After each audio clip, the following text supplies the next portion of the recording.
right, good morning, good afternoon, and good evening to you watching me right now, depending on your time, your location, and your venue. My name is Promise Bill, CEO, Promas Recording Studios.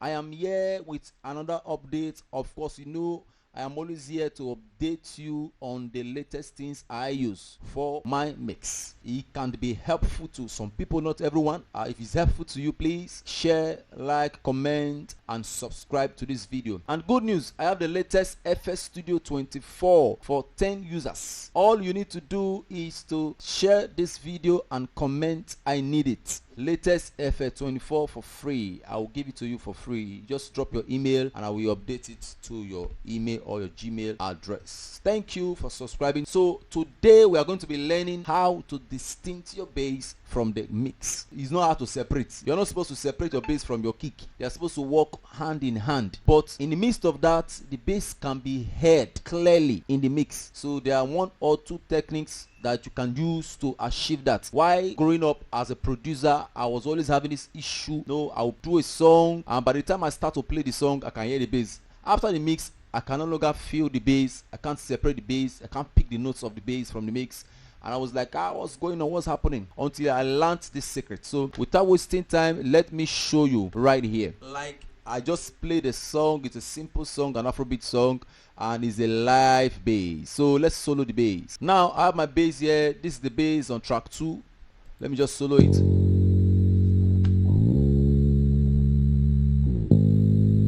So if you listen to the bass carefully, you will notice that he's at the middle and is also in the house. It means he's also surrounded. So it is full and it is still in the middle. So what did I do? Let me put off all the other plugins so you can hear. This with the plugins on. So the first plugin I have here is an EQ from FabFilter. So if you look at the way I did mine, there are two reasons why mine is constructed like this. So what I did is a low cut, a drastic low cut. This low cut will help you get rid of the rumbling sound, the excessive low sound. I know a lot of you already have this notion that the bass is all about low. You are wrong. It's not all about low. It is a low instrument already. The bass is a low instrument on its own. So sometimes some bass guitar can have excess low. It depends on your bass you're working with. That's why this tutorial is very helpful with live bass, not MIDI bass. MIDI bass can be a bit different from this because your MIDI bass is already programmed on a stereo ratio. If you look at this edge, it is drastically cut out to be able to create a space for the notes to be very, very clear. And if you look at this, there's a high cut, a drastic high cut to the 1K area. This will help two things. It will help remove some noise and it will also help remove white noise. This first stage will help you kill it. This mid part that I separated out will give me a distinct sound. Now this space, while working on your kick, leave this space open for your kick. So the reason why I do a cut on this part is to give the kick this space or this room to breathe. You can see simple logic. Hey, try this and thank me later. In the first place, do not worry about the weight of the bass. Don't worry about that in the first instance. All you need to achieve first is to achieve a distinct clarity from your bass first. We should be able to pick the notes in the bass clearly, so you can solo it to a point where the basses hit some high notes if it can be clear enough. So the second thing here is my FabFilter compressor 2.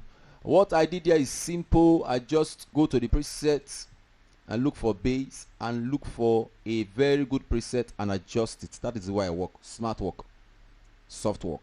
So I'll go for upright bass groove or sometimes a DI attack enhance. That's what I use. When I click it, I will play the bass to feel it.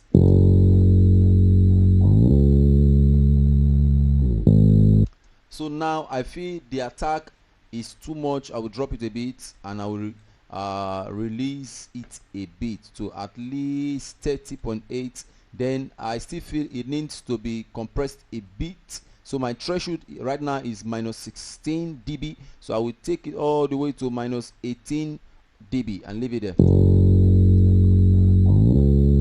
Very good. Then my ratio should be around 5.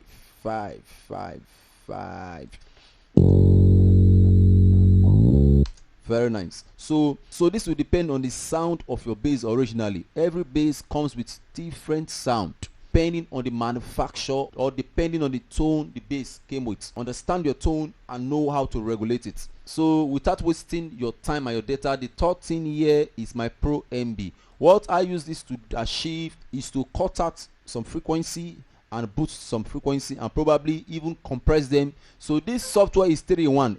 Is a booster, is a compressor, and is a de-esser also. It is called Pro MB from FabFilter. If you need this family plugins, I can also send it to you in the comment section below. And the good thing about this plugin is you can solo any portion of the frequency to hear that particular frequency distinctively. So I will solo this and play.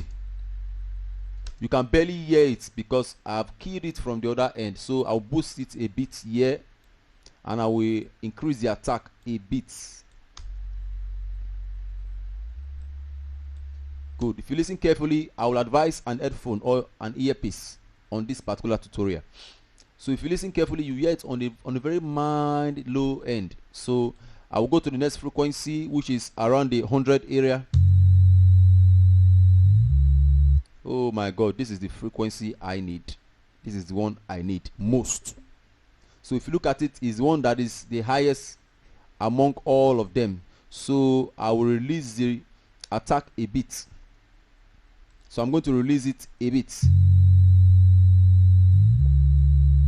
As you can see, the frequency is compressed. This is why I love these plugins. I can compress that frequency that I need to any level. So let me open the release a bit.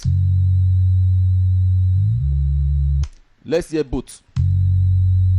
You can see in order to add any frequency, you can see the plus sign. Just click it. So the third one is in my 500 area.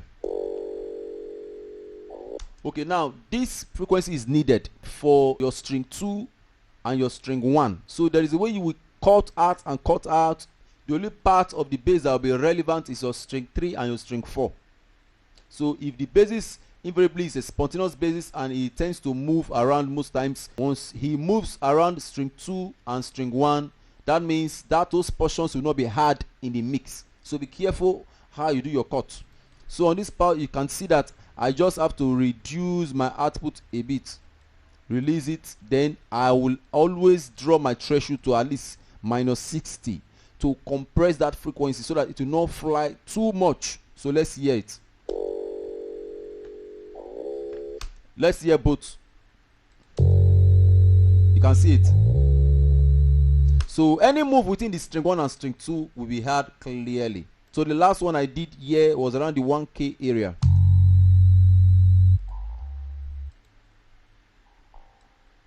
This is a very nice frequency. Let me take it up. So this will also help the bite of the bass.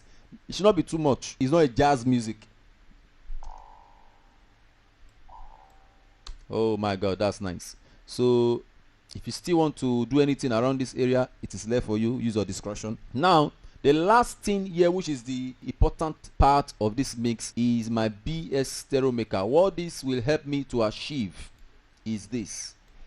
I need a plugins that will help me, a stereo plugins that will help me narrow the bass to the middle of the mix and also spread it. It's a trick I use. It might not work for you, it's fine, but it works for me every time. There is no way the bass can be hidden. It will give the bass a distinct level. It will put it in the middle and put it in a way, even if you increase the pad, increase other instruments, it still cannot swallow the bass. So let's hear it. Now this is a default way. Now what I will do is, you can see my stereo expander, you see my tone, you see the high damp, and you see the mono frequency. So what I will do, I will start to regulate my stereo expander while playing the bass. So listen carefully with your headphone.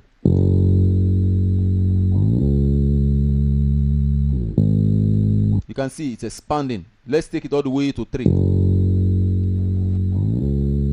You can see when it got to 3, it became more narrow, and at the same time it is still spreading. If you listen carefully, let me take it back to 1. Listen. If you leave it at 1, the bass might likely be swallowed because it's already around the mix, and probably your pad will still be at that level, your keyboard will be at that level, so the bass will not be hard. but if I take it all the way down to 3, so it is both at the bottom, it is at the depth of the mix, and it is still spreading.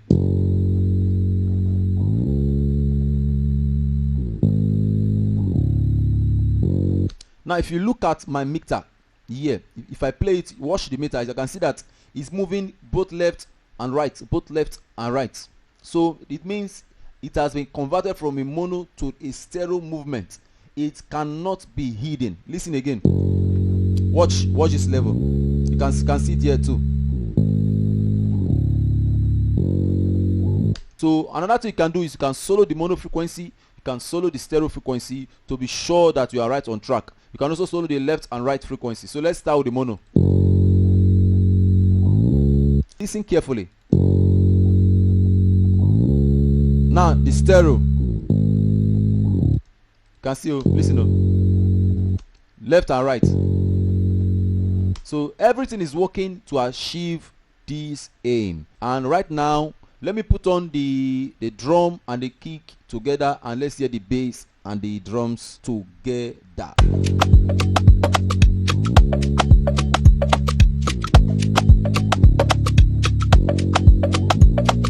So I open a channel, this channel 20, come here and route all the instruments into this track for a pre-mastering. So when it's playing, you can see if I affect anything on this track or on this channel, it will also affect the other. Is a way to create a group on Cubase. So now let me put up the pad and see if the pad can swallow the bass.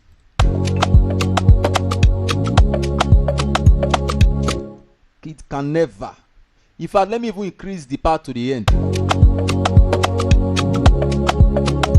Are you see what I'm talking about? It cannot swallow the bass. Now let me put up other instruments and see if the bass is still going to be hidden.